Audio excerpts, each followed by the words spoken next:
Kenisha எனக்கு கடவுள் கொடுத்த வரம். இந்த மாரி நடிகர் ரவிமோகன் அவர்கள் பேசியிருக்கிறது பார்த்தீங்கன்னா, இணையத்தில இப்ப பயங்கர வைரலா பேசப்படுது. ஸோ அது குறித்து பார்க்கலாம். ஸோ நடிகர் ரவிமோகன் அவர்கள் இப்போ ரீசென்ட்டா பார்த்தீங்கன்னா, ரவிமோகன் ஸ்டுடியோஸ் அப்படிங்கிற பெயர்ல ஒரு தயாரிப்பு நிறுவனம் ஒண்ணு ஆரம்பிச்சிருக்கிறாரு. ஸோ இதோட அறிமுக விழா பார்த்தீங்கன்னா, சென்னையில பயங்கர கிராண்டா வந்துட்டு நடந்துச்சு. இதில் ரவிமோகனுடைய தோழி கெனிஷா அண்ட் நடிகர்கள் கார்த்தி, சிவகார்த்திகேயன், சிவராஜ்குமார், எஸ்ஜே சூர்யா இந்த மாதிரி பிரபல இயக்குனர்கள், தயாரிப்பாளர்கள்னு சொல்லி பல பேர் கலந்துக்கிட்டாங்க. அதே போல் நடிகை ஜெனிலியாவுமே பார்த்தீங்கன்னா இதில் கலந்துக்கிட்டாங்க.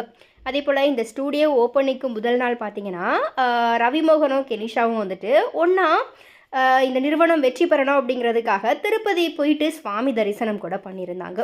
ஸோ இந்த நிலையில் இந்த ஸ்டூடியோ ஓப்பனிங் நிகழ்வில் பேசின நடிகர் ரவிமோகன் அவர்கள், இந்த நிகழ்வு நடக்க ஒரே காரணம் கெனிஷா தான். இவ்வளோ பேர் வருவாங்கன்னு சொல்லி எனக்கு தெரியாது. நான் யாருன்னு எனக்கு உணர வச்சவங்க தான் கெனிஷா. கெனிஷா எனக்கு கடவுள் கொடுத்த வரம். இவங்கள போன்ற ஒருத்தவங்க எல்லாருடைய வாழ்க்கையிலையுமே இருக்கணும்னு சொல்லி நான் ஆசைப்படுறேன் அப்படிங்கிற மாதிரி நடிகர் ரவிமோகன் அவர்கள் வந்துட்டு பேசியிருக்கிறாரு. ஸோ ரவிமோகன் கெனிஷா குறித்து பேசின இந்த விஷயங்கள் பார்த்தீங்கன்னா இணையத்தில் பயங்கர வைரலாக பேசப்படுது. ஸோ எனிவே இது குறித்த உங்களுடைய கருத்துக்கள் என்ன அப்படிங்கிறத மறக்காமல் கமெண்ட்ஸில் பதிவு பண்ணுங்கள்.